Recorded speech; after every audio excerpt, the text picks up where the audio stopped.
Hello, everyone, and welcome to Up Against the Brick Wall with the Men's Development Institute. This week, we'll be talking about failure as a part of success.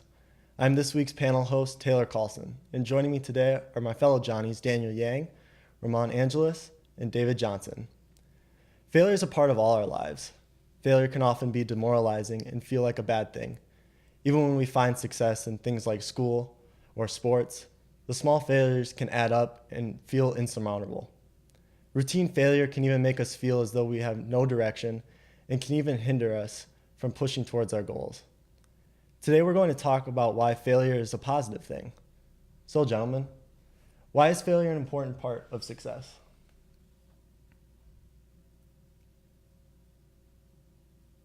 Go for it, you guys can answer. I thought, okay.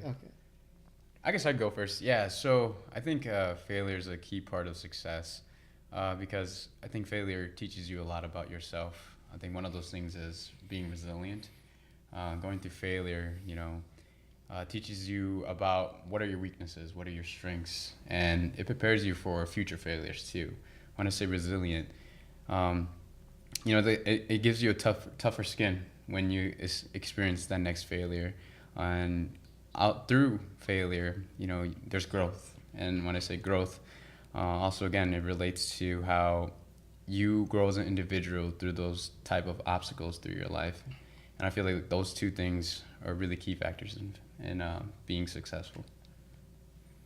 Yeah, to go off of that, firstly, I believe that success is like a vehicle. It drives on the wheels of hard work, determination, perseverance, and failures. And if you have failures, but then you have no perseverance, you won't be able to use your hard work and determination to your advantage. Another thing with that is I believe that everyone has a particular purpose. But people won't be able to find what their purpose is unless they try new things and fail. But when you fail, you get to reflect and think about where you went wrong. You get to learn from your mistakes. So when you try to achieve your other desired goals and accolades, you'll have a lot of lessons to learn from and apply to your future successes. And expanding more on that, I think of failure and success as a balancing act because you can't have one without the other. And basically, it's like black and white. It's like yin and yang. You can't have failure without success, and you can't have success without failure. There's always going to be someone that fails, and then they learn from that. And there's always going to be someone that succeeds, but only succeeds because they learn from their failures. So without failure, you can't have success. And Yeah. Well, that's interesting. I mean, you all are very involved. You're all very successful Johnnies. Could you all maybe tell us a time when you experienced failure and how that helped you reach something that you maybe have not experienced before or something you wanted? Yeah, I can go first again. Coming on this campus, there was a stigma about being a Hmong male on this campus, and one of those stigmas is that a lot of Hmong males can't be successful on this campus. So I think coming into St. John's and having that I guess that story or just that label on me of that I'm not going to be successful on this campus really gave me, I guess, that feeling that I wasn't, So my first year, I felt like I wasn't really productive at all with kind of my time here at St. John's. And I felt like I could have utilized it better. So my first year, I went through a lot of failures, I didn't do so well in classes because I didn't really have any mentors to look up to. And there were clubs here on campus, but I didn't take the initiative to do it. But after first year, I realized that I needed to change that stigma that, Hmong men can be successful here. So I took it upon myself and gave myself responsibility. And I did that started by cleaning my room. As simple as that sounds, I felt like cleaning my room really changed the old habits that I had in the beginning. And that really helped me be motivated to just start joining clubs and really taking initiative in all the opportunities that St. John's offered me. And it also made me realize that I value education a lot. And because of that, I started just encouraging and helping out other Hmong Johnnies that came to this campus. So when I saw that they were going through some hard times, I would take it upon myself to be that role model, I guess you would say, or just someone that they could look up to, because I experienced what they went to, and I wanted them to also see that it's possible for guys like us, being a minority within a minority in this campus, to do great things, to succeed in many different ways, you know, and just not my way. You know, I created my own path here, and I wanted to show that these guys, that you can also create your own path here. And that's kind of how I face failure, and that's how I, like, through that failure, I took it upon myself to, get that responsibility and try to reach back out and help out other Hmong Johnnies who were going through the same thing I was when I was a first year. Yeah. So you mentioned something kind of about having a shared experience. Do you think failure is a shared experience amongst men? I definitely think so, and I'm pretty sure David and Ramon can agree with that. And I just think that guys we just don't talk about it enough. You know, there's definitely that this just gender role, you know, this thing into play where, like, men can't be emotional, you know, but there is space for that, you know, and, you know, certainly MDI does that. And I'll let my other guys kind of talk about their experiences, you know.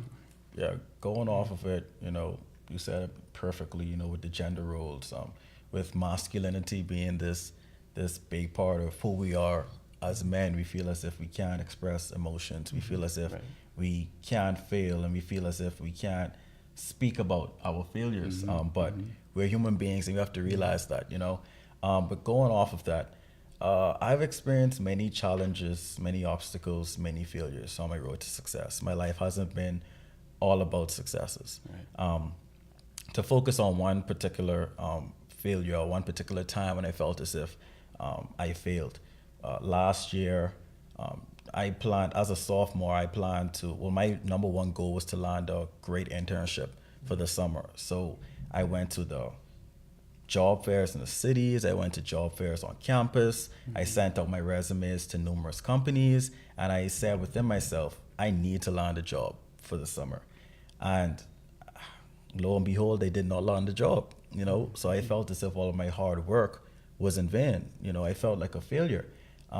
And I could have just decided to give up right then and just forget about it, decide to not do anything positive for the summer. But instead, I decided to take a job on campus during the summer as a admission assistant and a tour guide. And I had a blast doing that. And I started off the new school year as an orientation leader, as an international student mentor, as a cultural affairs representative on the Senate, as an entrepreneurial scholar. I was happy, you know, just from being really involved on campus.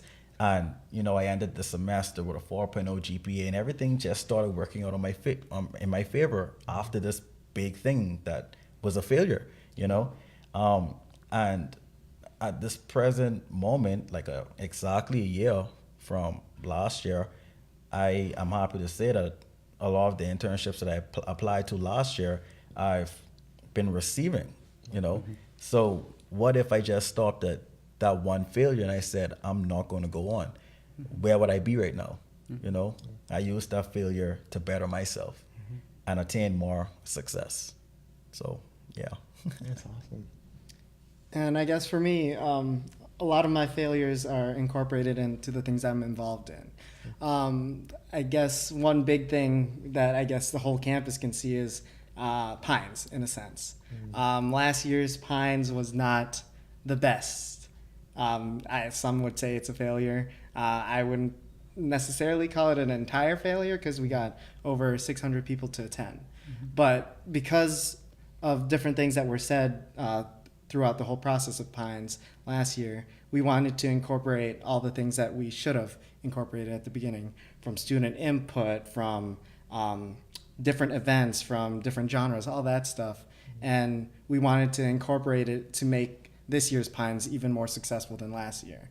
And because of that, all the things that we incorporated from learning from last year's failure, we got to sell as many tickets as last year in less than 24 hours than we did for the whole semester. So learning from our failures of last year, we got to succeed, and we're continuing to grow with that success this year. So awesome. So I'm hearing a couple of things when we talk about failure. One, I'm hearing not giving up, so perseverance. And the number one is kind of an idea of humility. Ramon, you kind of mentioned that with your experience with JEC. What role do you guys think that plays in overcoming failure and pushing through failure and ultimately ending up where you want to be? I guess humility is the first step of failure, because it's either you're going to be humiliated and stay with failing, or be humiliated and want to make sure that you're never humiliated again. Strive for the success, go for whatever you can do so that you're not humiliated, but more humble to your success. Once you reach the success, you know that you were once humiliated, and you know don't have to humiliate other people when they're striving for the success that you already had. And Yeah, definitely. And then another thing is, life is like a ladder, and at other times a carousel, because sometimes you'll be up, sometimes you'll be down, and sometimes you'll just go around and around, not knowing what to do. But then at the end of the day, it's up to you to decide where you want to be. If you don't have that humility, if you don't have that perseverance, then you won't be able to make it through those dark and stormy times. So yeah, I definitely say you have to be humble through your successes, just as humble as you are through your failures, and ultimately you'll achieve that success at the end of the day. Yeah, I mean, going off with the echoing off the two guys, yeah, you can't stop. You can't stop at that one failure. You can't let that dictate your life. You gotta, how they say, you gotta strap your boots and you just gotta do it. You gotta believe in yourself. And I think a lot of guys, or just a lot, maybe just Johnny's out here, maybe sometimes they go through that one failure and they feel like they can't do anything else. But that's not what's living about. To live, you gotta keep doing. You gotta keep at it. Like Michael Jordan, like for example, he failed throughout his whole life. If you look at the stats and everything, he failed through his whole life. But you know what? Throughout those failures and obstacles, he came out as a champion. It didn't take it was like 27 until he won his first championship. So you gotta have that mindset. Of not being, of not believing. You gotta believe in yourself. Pretty much is what I'm trying to get at, and you gotta really stay authentic to yourself and really stay true to your purpose. Kind of how David said, through values come purpose in your life. And when you follow your purpose, you will eventually end up succeeding. Yeah. Awesome. Want to thank you all for coming out. Thank you all for tuning in with us again with Up Against the Brick Wall. Here we have Ramon, David, and Daniel. And for all those of you who are experiencing a failure, not getting an internship, not getting a summer job, struggling with anything that you may be, life has its ups and downs. But keep remembering that, if you work hard and you persevere and, you're true to who you are, that things will come around, and you'll ultimately end up like a lot of these guys sitting here and just be awesome role models and mentors. So we'll see you next week. Thank you for joining us, and we're out. Thanks for watching this week's discussion. If you have a topic you want to see us discuss, let us know in the comments section below. Now let's get to some announcements. Tuesday, join the McCarthy Center in Brother Willie's Pub at 7:30 for a special Politics in a Pint discussing artificial intelligence and how it will shape the future. On Wednesday, the Collegeville Institute will be hosting a lecture on Hindi monks and missionaries in late modernity.